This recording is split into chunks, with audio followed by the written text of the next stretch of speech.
Hello எல்லாருக்கும் வணக்கங்க. இப்போ பாருங்கள், நான் வந்து இட்லி தோசைக்கு வந்து நான் வந்து அரிசி ஊற வைக்க போகிறேங்க. ரேஷன் அரிசி பயன்படுத்திட்டு உங்களுக்கு ஒரு எப்படி ஊற வைக்கிறதுன்னு சொல்லிட்டு ஒரு சின்ன குறிப்புங்க. இப்போ பாருங்கள், நீங்கள் வந்து ரெண்டுமே சரி பங்கு எடுத்துக்கணும். அதாவது இப்போ நான் எடுத்துக்கிறது வந்து பார்த்திங்கன்னா இட்லி அரிசி, சரிங்களா? வெள்ளைக்கார் அப்படின்னு கேட்கணும். அரிசி கடையில் நீங்கள் வாங்குற மாதிரி இருந்தால் வெள்ளைக்காருன்னு எப்போ வாங்கினாலும் வெள்ளைக்காருன்னே சொல்லி கேளுங்க. அதுதான் இட்லிக்கு நம்ம பயன்படுத்துறது. இங்கே பாருங்கள், இது வந்து நம்ம வந்து 4 டம்ளர் போட்டுக்கலாங்க, சரிங்களா? நல்லா நிறச்சி எடுத்துக்கலாம். இப்படி அந்த விளிம்பு வரைக்குமே எடுத்துக்கலாம்.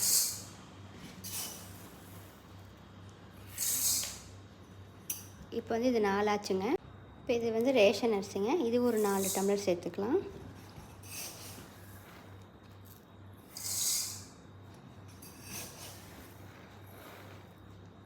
இதுவும் அதே போல் நல்லா அந்த விளிம்பு வரைக்கும் எடுத்து சேர்த்திக்கலாங்க.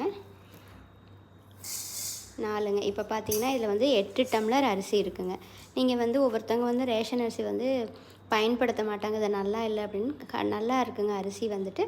இது என்னென்னு கேட்டிங்கன்னா, நம்ம முழுக்க நம்ம இட்லி அரிசி சேர்த்து மாவாட்டும் போது பார்த்திங்கன்னா தோசை வந்து உங்களுக்கு ஒரு முருகலாகவே நல்லா வராதுங்க, சரிங்களா? இது வந்து என்னென்னா சாப்பாட்டு அரிசி தான் இது.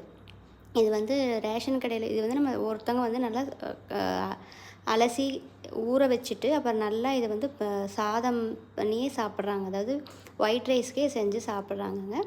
இது வந்து சாப்பாட்டு அரிசி தான் கடையில் கொடுக்குறது, புழுங்கல் அரிசி தான் இது, சரிங்களா? அதனால் நீங்கள் இட்லிக்கு தாராளமாக பயன்படுத்துங்க.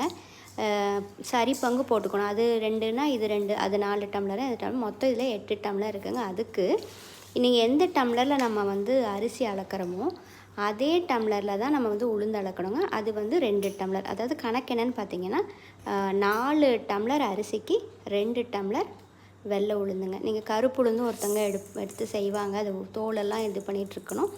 இது பாருங்கள், இது வெள்ளை உளுந்து. இதுக்கு வந்து சும்மா இவ்வளோ இந்த அளவு எடுத்து ஒரு 3 தடவைக்கு வெந்தயம் போட்டுருங்க. நல்லா 4 மணி நேரம் ஊறணும். ஊறினதுக்கப்புறம் நம்ம ஆட்டி வச்சுட்டு உப்பு போட்டு கலந்து வச்சோம்னா 8 மணி நேரம் நல்லா புளிச்சிருச்சுன்னு சொன்னிங்கன்னா நமக்கு இட்லி ஆகட்டும் தோசை ஆகட்டும் சும்மா சூப்பராக வருங்க. நீங்கள் இதை ட்ரை பண்ணி பாருங்கள். ஒரே ஒரு தடவை நீங்கள் பயன்படுத்தி செஞ்சு பாருங்கள். அப்புறம் நம்ம வந்துட்டு ரேஷன் அரிசி இல்லாமல் இட்லிக்கு நம்ம அரிசியே ஊற வைக்க மாட்டோம், அந்த அளவில் ஆயிரும், சரிங்களா? கொஞ்சம் இதில் வந்து ஒவ்வொரு தடவைக்கு ஒவ்வொரு மாதிரி இருக்குங்க. ஒரு சிகப்பு அரிசி அது மாதிரிலாம் இருக்கும். அதனால் சுத்தப்படுத்திட்டு நம்ம வச்சோம்னா நம்ம இதை எடுத்து பயன்படுத்திக்கலாங்க. இது உங்களுக்கு இந்த தகவல் உங்களுக்கு பிடிச்சிருந்தா லைக் பண்ணுங்கள், கமெண்ட் பண்ணுங்கள், சப்ஸ்கிரைப் பண்ணுங்கள். நன்றி.